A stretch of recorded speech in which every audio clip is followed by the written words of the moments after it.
Johnny Depp became one of the major Hollywood stars in the 2000s. It was then that his most famous characters appeared, who are now adored and quoted by the audience. But it isn't as simple as it seems at first glance. After all, from that moment, Johnny's life entered a period which led him to a loss of success and problems in his personal life. Who is he? An altruist or a despot? A romantic or a womanizer? What role did ruin his career? Which actor's film was accused of excessive cruelty and lack of ethics? And what unusual object did Marilyn Manson give him as a sign of his friendship? Today on the Biographer channel, we continue to talk about the actor's career's ups and downs. Let's figure out what roles played on his addictions and his women in his life. But first, click on the subscription button and the bell to find out the secret facts from the biographies of your favorite celebrities. Subscribe, sit back, and we start.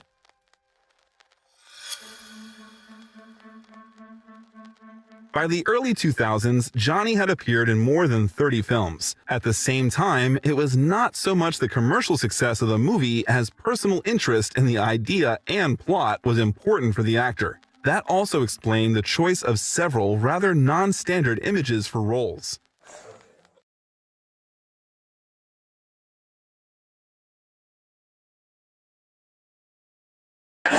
And basically, it referred to independent projects, which caused the indignation of major studios and even the agents of the actor.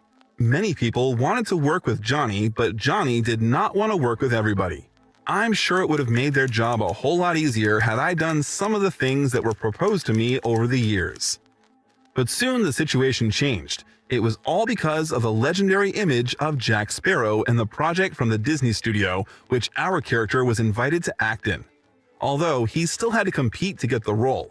Christopher Walken and Michael Keaton were among the contenders. They didn't have high expectations for the film. That was due to the fact that the idea was borrowed from a theme attraction of the same name, which was located in Disney World. It didn't have great potential, you know. In addition, pirate-themed films had lack of success. Cutthroat Island, released in 1995, failed at the box office. It was Johnny who turned the film into a cult one, transforming the once minor role of Jack into a central one. After reviewing the character, he made significant revisions that the studio initially did not like, and he did it until the image of Jack satisfied him. If before Jack Sparrow looked like an ordinary pirate with a bandana on his head and an earring, then in the end, Johnny turned out to be kind of a rock star. The actor said that it was due to the fact that he identifies pirates with rock stars of the 20th century. They were united by a sense of adventure and freedom. Who inspired the actor? He borrowed a considerable part of the habits and elements of the image from Rolling Stones guitarist Keith Richards, as well as from one cartoon character.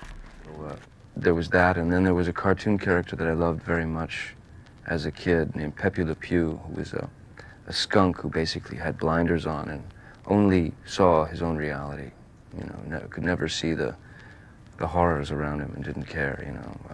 So there was that, and then, I don't know, I always saw this guy as like this organism, you know, this constantly changing, moving organism that would change shape to fit a situation in order to benefit himself. You know. Moreover, he came up with a story of each bead and dreadlocks, which complemented the character. They were a symbol of the pirate's vivid and important memories.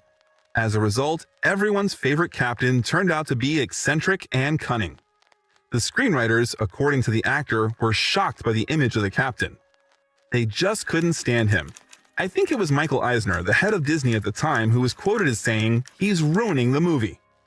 His guess wasn't not so far from the truth. The Disney bosses asked, "What's wrong with him? Is he, you know, like some kind of weird simpleton? Is he drunk? By the way, is he gay?" Johnny gave a brilliant answer. He said that all his characters were gay. Didn't they know about it? That puzzled them so much.